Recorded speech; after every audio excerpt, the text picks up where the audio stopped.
And now, another episode of MMA Gossip with your boys. We're live, baby. MMA Gossip. We think episode number 57. Not even sure, but that's always a good thing. We took off last week because the one time the three of us actually get together, we decided to get drunk and not record a podcast. So, our bad. But with that being said, the usual, help the boys out with a like, comment, subscribe. Let us know you're watching. The views have been going up. Our Joe Selecki interview is doing pretty well, so you guys can check that out. We'll link that in the description. But no fights this week, or UFC fights this week, rather. We have one championship. We got Bellator coming back. I'm obviously hyped about that. So Bellator 255, Pitbull Sanchez going on, little featherweight Grand Prix, and more. Jon Jones, what's going on with him? McGregor, Diaz are having a war words on Twitter as we speak right now. So MMA X Gossip across the board, all socials, whole nine. We're over 500 followers on Instagram. This is a long intro. I'm just running right now, though. I'm pumped up. I'm in a good mood. We're back. Let's get it. Let's get it. We had a thrilling knockout of Francis Ngannou over Stipe. All of us called that. All of us were banking on that. It's exactly what happened. But real quick, let's talk about the top three fights. So I remember watching it live with you guys. Chris, you were talking about how OMalley was pretty much given this setup fight to get back on track. Almeida has no head movement. It's a perfect setup fight. And we have to be real here. He was dominant. He whooped his ass from pillar to post. But Chris, tell me why you think it wasn't the best kind of performance for O'Malley, because I know you have some words for that. No, dude, it was an amazing performance. He looked good, but it's pretty easy at this point to look good against Thomas Almeida. Like, you came in as a minus 400 fucking favorite. You know what I mean? Fighting at 135, these guys are not going to stand still and just plot forward like Thomas Almeida is. Sean just got too flashy, it seemed, at some point. Doing like that fake spin. It's like, dude, you've gone to the well 35 times now. And he just does not seem to be durable at all. His ankle rolled a bunch of times. And I'm not like harping on that, because I saw people on Twitter like, oh my God, but he just doesn't seem like he's made for war. Like, if you went in there with Jimmy Rivera or fucking Pedro Munoz or any of these guys that throw big leg kicks on the top of that division, it seems like he's just going to be done at the end of the first round. Like, wearing ankle braces and going in there and, trying to get like walk-off flashy KOs for Thomas Almeida is not the look you're going for in the bantamweight division right now. Like, I know he's still super young and has so much time to grow and stuff, and he is fucking amazing. Like, he's so quick. The kicks he throws are next level. I said he's quick, but he's fast. And the UFC loves him. So I think they're going to give him another try to slow build him this time. I think that losing to Cheeto, he didn't really lose too much shine. I think he played the loss terribly. Saying he's still undefeated and stuff. It's funny to an extent.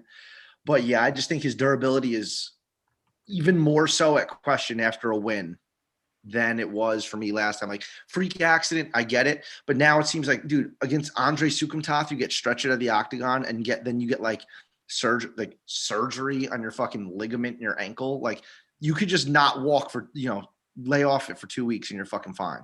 You know what I mean? Again, it says a lot for me sitting watching the couch drinking beers, but like, I don't know, man. His durability is super in question at 135. It's not the look you're going for. Matt? I don't need to reiterate everything Chris just said, because I agree with all of it. The walk-off KO has got to stop. Like, you tried it one time. You should have finished the fight in the first round. And to go back to the well and try to do it again, like, all right, make the argument the fight should have been stopped, but I don't care, dude. Like, show growth from your loss. Like, think about, I hate to use him as an example. Like, look at the first time Conor lost. Like, grow from it. You're so young. Take it on the fucking chin and grow from it. Don't say, oh, I'm still undefeated. No, you're not undefeated. Joe Rogan said it pre-fight. You lost that fight. You were unconscious when you were on the ground. Regardless of how you got there, consciousness left your body. I would just like to see some more maturity out of him, dude. Like Chris said, once you're doing that to Jimmy Rivera or Pedro Munoz, okay. Not Thomas Almeida, because we've seen him get killed before. Yeah. Bro, ready for this? Like, take Sean O'Malley's, take away the weed robe and the rainbow hair, and you've beaten Terrion Ware, Andre Sukumtoth, Jose Quinones, Eddie Wineland, and Thomas Almeida. Like, you know what I mean? You're looking at that and say he's right. So say he didn't have it's obviously super hypothetical, but didn't have the Snoop Dogg backing from Contender Series, right? Which is how he flew to superstardom. You'd read that record and they would match him up with a guy like, just for example, Cody Stamann. And I'd be like, who is this guy? Like, you know what I mean? I'd be like, this dude beat fucking no one. Cody Stamann's going to fucking shit on this kid. You know what I'm saying? And especially like the durability at question to me is just, I can't get my head off of that. Knockout or not. With it, anything. Thomas Almeida's been knocked out 3 times in the last 4 fights? Yeah. Congrats, dude. Yeah, right. No, you nailed it right on the head. Tyron Woodley gets put to sleep by Vicente Luque in what was a barn burner of a first round.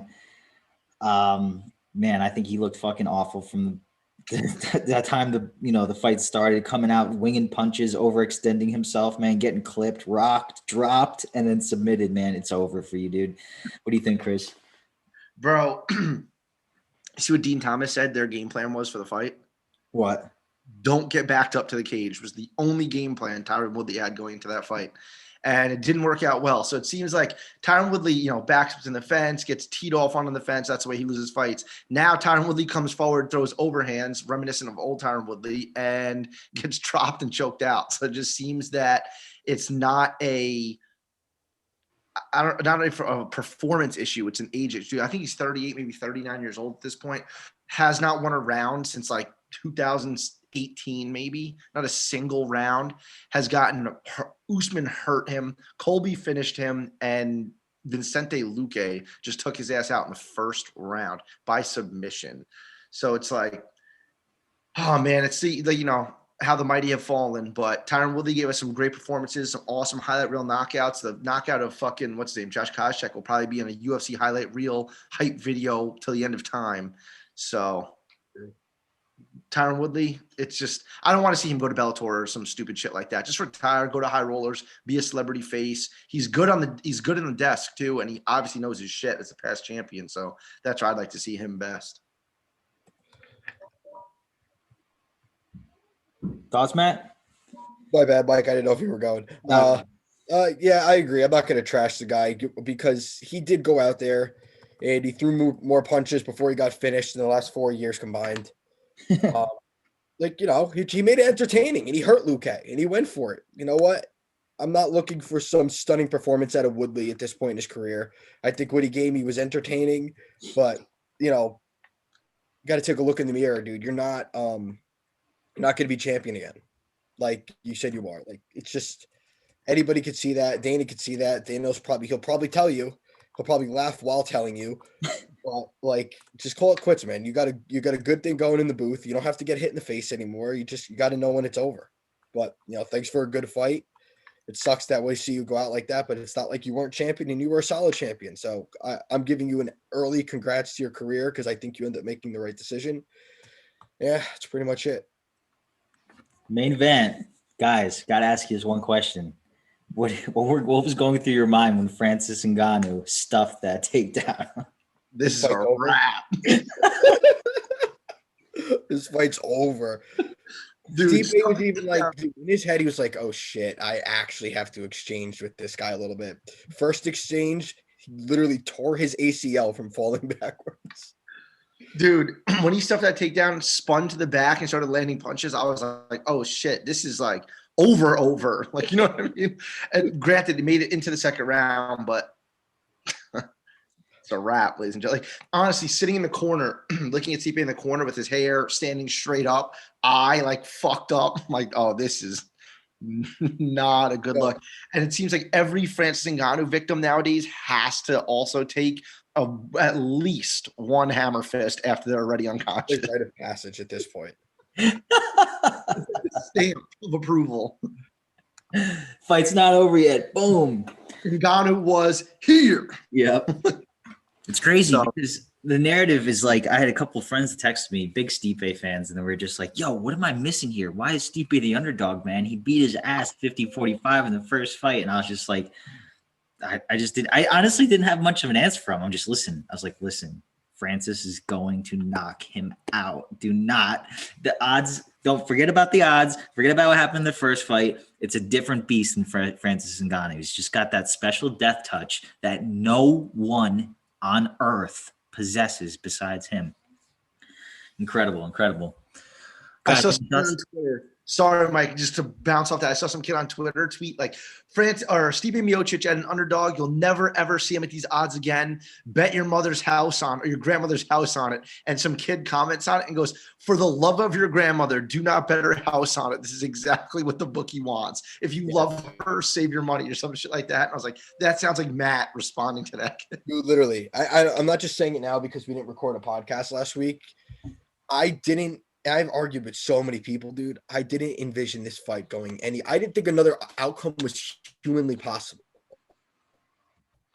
Especially after they weighed in and fucking Francis had an extra ab where his dick is supposed to be at 265 pounds. What else did you expect? There was no method to the madness of betting that fight. Francis Ngannou's dick over under 8.5 inches. Over. I feel that. It's probably about right. When it's, soft. Moving on. So Chris, bring us through Chrissy Bellator stuff. Tell us what's up. It's been a while. Let me clear the throat here. All right, I'm gonna pull it up. Well, I had it up until I had to go shit on Sean O'Malley. But yeah, baby, it's going down in Uncasville, Connecticut. Last time it went down in Tel Aviv. It's the rematch. It's Patricio Pitbull defending his belt again in the featherweight Grand Prix against Emmanuel Sanchez. Mike, actually, before I get into it, you said you went back and watched the fight today? Yeah, I watched it. Now, I'd only seen the fight one time. That was the second time I've ever seen it since it happened. And it really was an awesome fight. It was just as close, but just as far apart as I remember. It was two. I know Big John said he had it 2-2, I think, going into the fifth round. But he did say that after the fact. I think during the fight, correct me if I'm wrong, he said he had it 3-1 going into the fifth round. But Emmanuel Sanchez showed out in that fight. To me, they've both improved greatly since their last fight, but Patricio Pitbull's fought better competition and looked better against better competition than Emmanuel Sanchez has. Pitbull I think he's 33 now, maybe 34, but he just seems to be on like a fucking tear. He put out Michael Chandler right before Michael Chandler came to the UFC. He just seems to be on another level right now. Plus, me, if you guys have listened to this podcast before, I want the Pitbull-McKee fight in the finals of the Grand Prix. That was the fight day one that everyone was calling for, like would be the best fight ever. It has potential to be the best Bellator fight ever. AJ McKee just looks like the unstoppable prospect. He's like 16-0 in Bellator, which is fucking insane. Taking on Pitbull, who's the best fighter Bellator's ever had, no questions asked. So that's your main event, boys and girls. Patricio Pitbull rematch against Emmanuel Sanchez. Again, one more thing to touch on. It was 3-1 going to the fifth, and then Pitbull scored a 10-8 in the fifth on my scorecards at least. So pretty epic. The co-main event, Usman Nurmagomedov, which is hilarious. It's literally the co-main event because his last name is Nurmagomedov, taking on Mike Hamill, who's 7-4 with a mullet and a mustache. Right. Come on, Bellator. It doesn't get more Bellator than that. What are the odds on that? I was just going to ask you guys because you guys know better than me. Something 900. Sounds like a lot to me. That's my favorite thing ever because Matt will probably sprinkle to win $100 and fucking lose. The featured fight of the night, why it's not the co-main event is fucking insane to me. Neiman Gracie taking on Jason Jackson. It's going to be a classic striker versus grappler matchup. Obviously, Gracie wants to fight on the floor, but his stand-up has been really improving. I see him working at like the Ruka gym and all over the place, just hitting. Well, I mean, obviously anyone could look good hitting bags and mitts, but it really has from being such a classic, jiu-jitsu player, grappler. He's really developed. And Jason Jackson kind of seems to be like the new kid, the hot kid on the block, I should say. It's not new. He fought Colby Covington in some tiny promotion like 10 years ago. Great. But he's been real hot lately. Bellator's been liking him. He trains down at Sanford 365 with Henry Hoof and those guys, getting good work. He actually, I know I said this before on the podcast also, he kind of got a little bit of notoriety from him and Luke Rockhold kind of got into it in the gym and were just like winging punches at each other. That was Jason Jackson. So that was pretty cool. So he got some fame off that, but coming off a win off Benson Henderson is no fucking joke. Whether Benson Henderson is 100 years old or not, it's still pretty impressive. Then we got some chicks on the card. Alejandra Lara taking on Kana Watanabe, who Bellator is really trying to push. She's undefeated. I think this is a good spot for her to win. Mike said she's the underdog. I think that's a good bet because they're really trying to promote her. So they're trying to pull a little UFC stunt here, give her someone with a little bit more experience against a little bit better competition, but a totally winnable fight. And then in classic Bellator fashion, what would a main card be without a heavyweight either gassing out or getting knocked out 15 seconds into the fight or losing from a nut shot with Tyrell Fortune taking on Jack May. Tyrell Fortune was Bellator's, hot prospect, wrestling prospect, looking good, getting some knockouts until 174-year-old Timothy Johnson strolled into Bellator and knocked him out. Guess who had buddy on that one?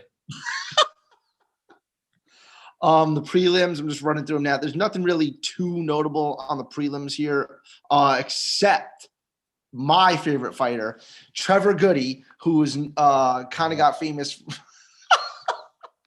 Oh my God. He's the one that beat the youngest Gracie. Is it Chiron? Is he the youngest one?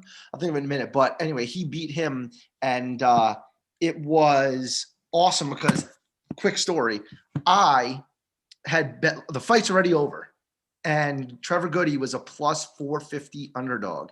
Fight's over. I'm going to place my bets for the night on DraftKings, and I see that fight line is still available. So I'm like, So I just placed $100 on it because I'm like, worst case scenario, I'll just get refunded my $100. It went through, and I fucking cashed in on that after the fact, dude. That's nuts. After that would never ever happen to me. Yeah, there I am with a losing ticket. Brutal. Dude, Trevor Goody is literally like the epitome of Bellator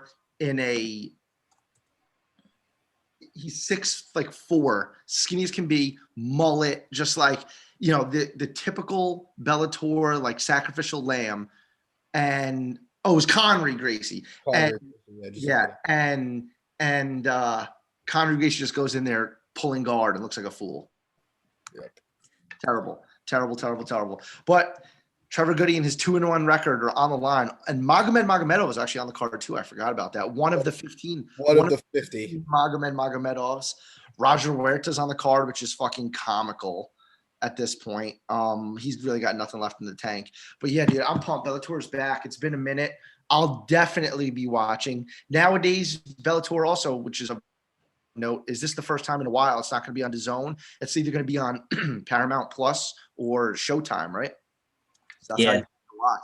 So get your subscription, boys. Join us. Between the three of us, we have like 12 to 15 fucking fighting subscriptions: ESPN Plus, Fight Pass, Flow Grappling, fucking DAZN, Showtime, Paramount. It's like they got us coming and going. It's expensive to be a fight fan nowadays. I got off at DAZN. I couldn't deal with their platform anymore.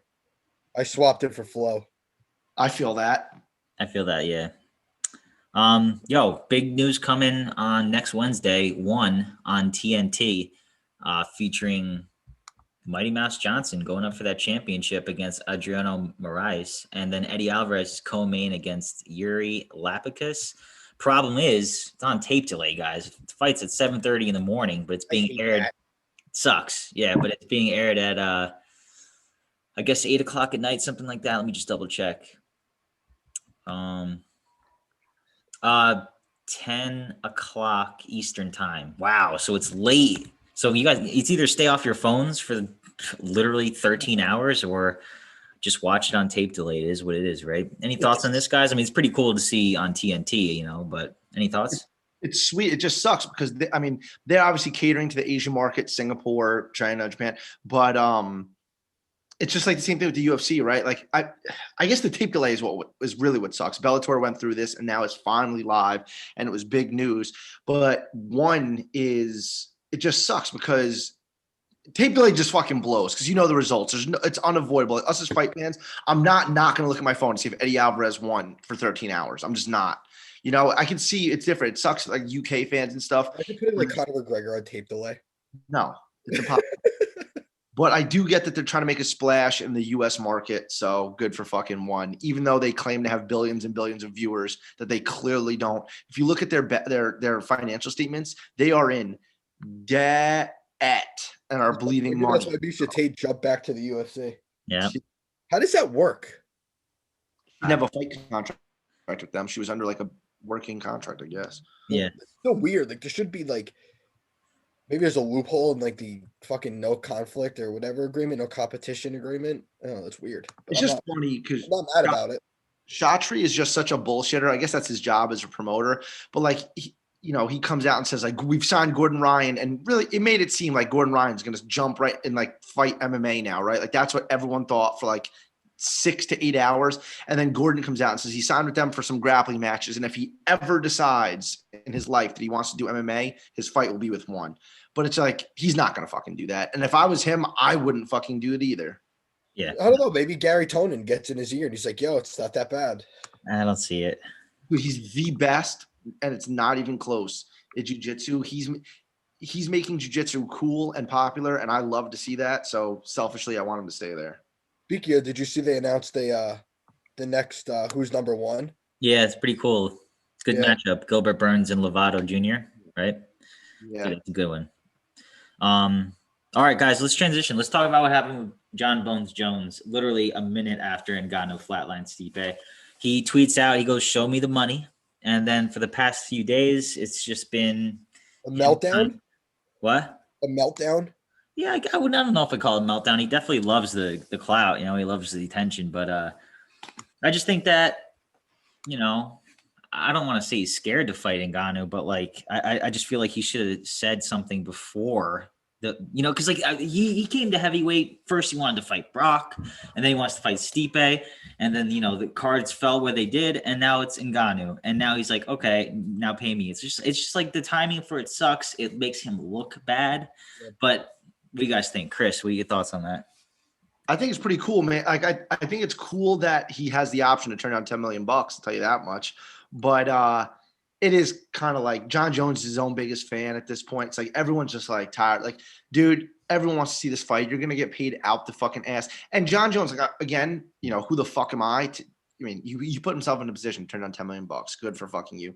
But dude, in any other facet of the world, you have DUIs and arrests and cocaine and stuff. It's like, bro, you are booted out of the sport. You are not, and little the sport, your job, anything. It's like he's on his 10th chance. So I'm not saying be grateful and take the money, but bro, it's not $10,000. It's $10 million. Like go in there and beat Francis, and then you have the heavyweight belt, and you're basically still a light heavyweight champion, right? Like no one fucking thinks Jan Blachowicz is beating Jon Jones. So it's like you are the light heavyweight champion of the biggest fighting organization in the world. You have the belt, and you're already basically the best ever.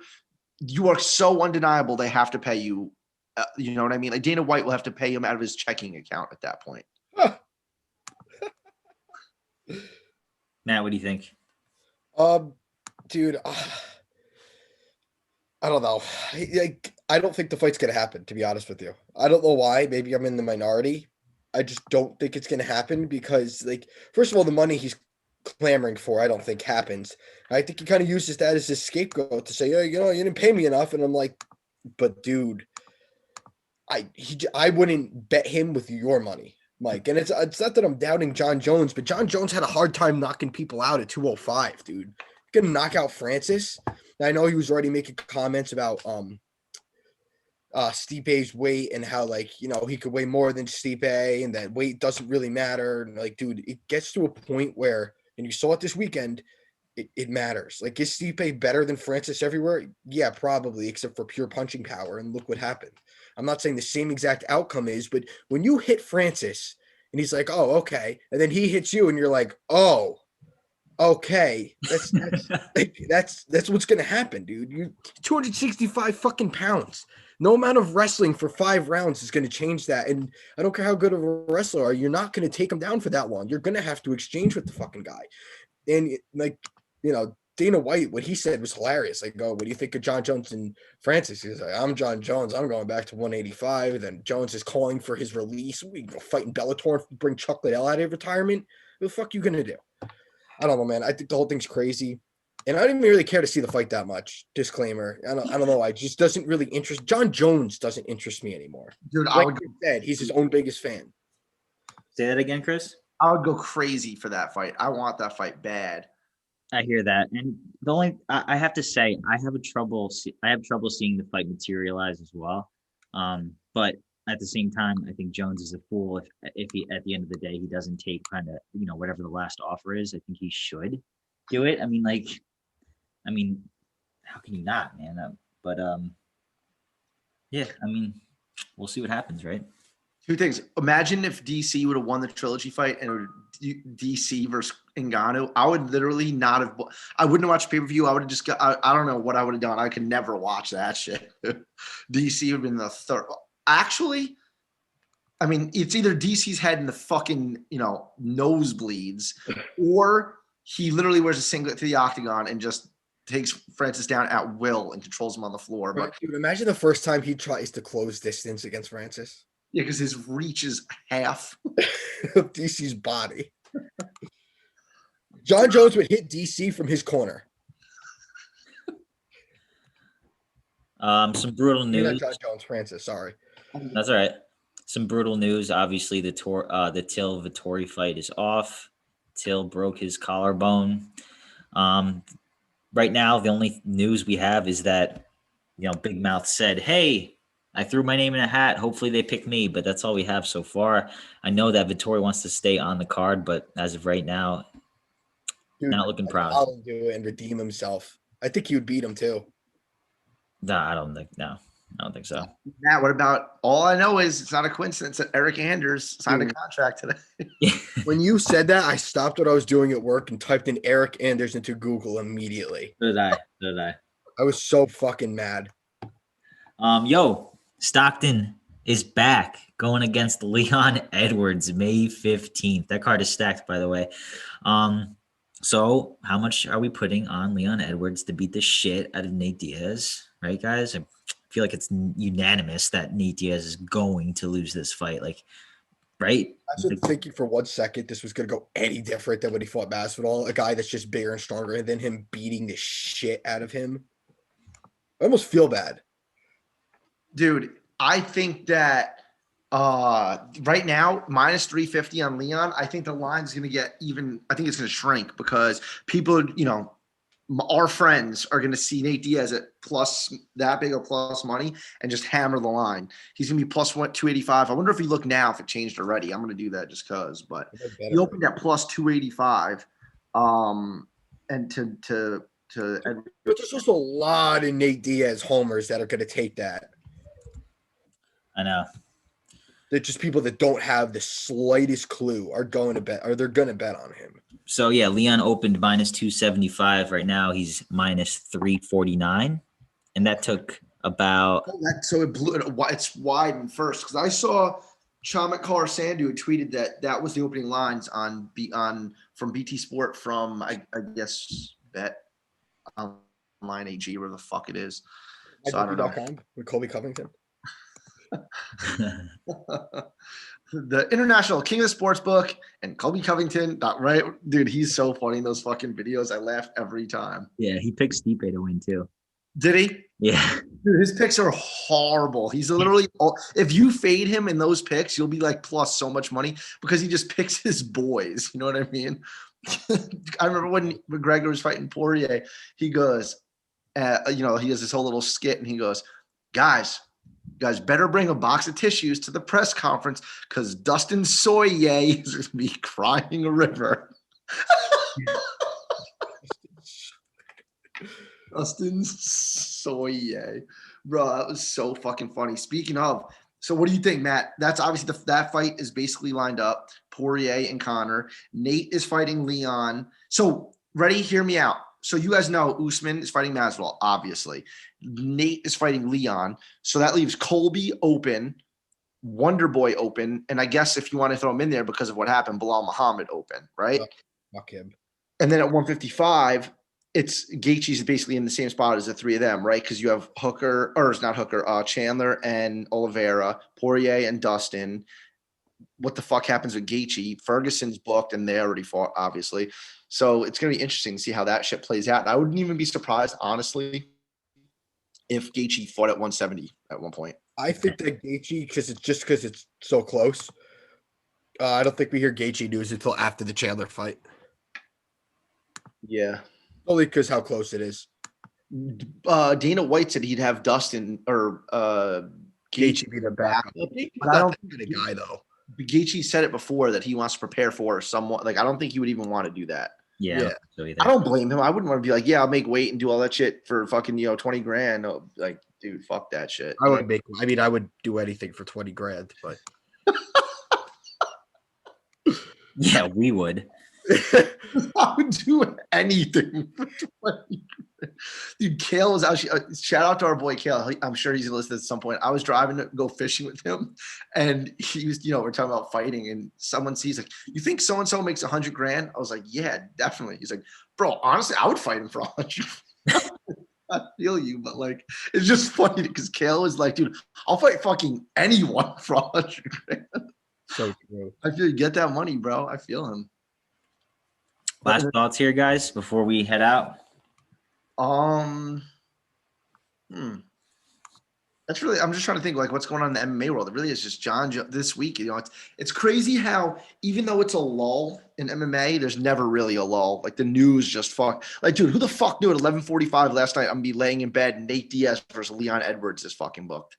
Yeah, no one could have predicted that Ever. And if you said you did, you're fucking lying.